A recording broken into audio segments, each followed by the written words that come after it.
Miss, anong ginagawa mo dito? Gagarahin na ako! Saan ka ba nakatira? Isasabay na lang kita! Hindi pwede. May naiwan akong gamit dito sa bus mo. Kailangan mahanap yun. Yung pitaka ko, naiwan ko yun dito. Sigurado ako, hindi ako aalis hanggat hindi ko yun nahanap. Miss, gabing-gabi lang oh.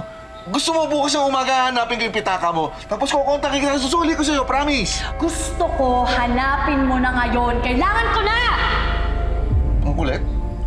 Sigurado ka ba dito mo naiwala yun sa bus? Naiwan ko yun dito. Nung mamatay ako sa bus na to. 10 taon na ang nakakalipas.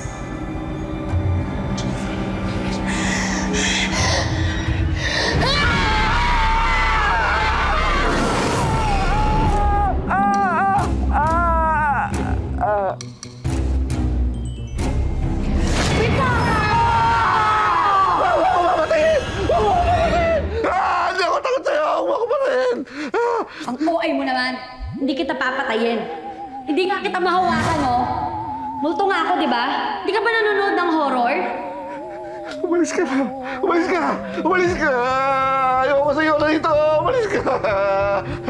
Iwanan mo ako! May yung gagawin ko kahit ano. Pitaka ko. Ang kulit mo yung pitaka! Ay, wala dito! Wala dito! Pitaka mo! Pitaka! Pitaka! Hindi kita lulubayan. Hanggat hindi mo ko tinutulungan, lagi akong magpapakita sa'yo. Papasok ako sa panaginip mo. Teka, ano ba kasi laman nun? Magagamit mo ba yun sa buhay mo luto mo? Kaya sa kabilang buhay? Basta hanapin mo na lang. Yung nasa litrato. Sino yan? Ito, basta. Ako mahalaga sa akin. Bakit ba? Kung mahalaga siya sa'yo, bakit hindi ka sa kanya umuwi? Bakit dito ka sa bus nakatira? Teka, ba't mo alam yun? Siguro ino-obserbahan mo ako, no? Ha? Matagal na. Sige nga. Kung talagang ginagawa mo yun, ano ang sasabi mo tungkol sa akin? Na lagi kang bumabiyahe.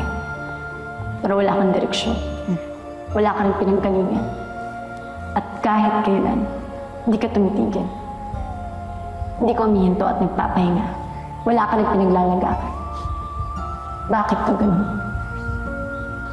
Ikaw ang bakit ganun? Ang sakit mo magsalita.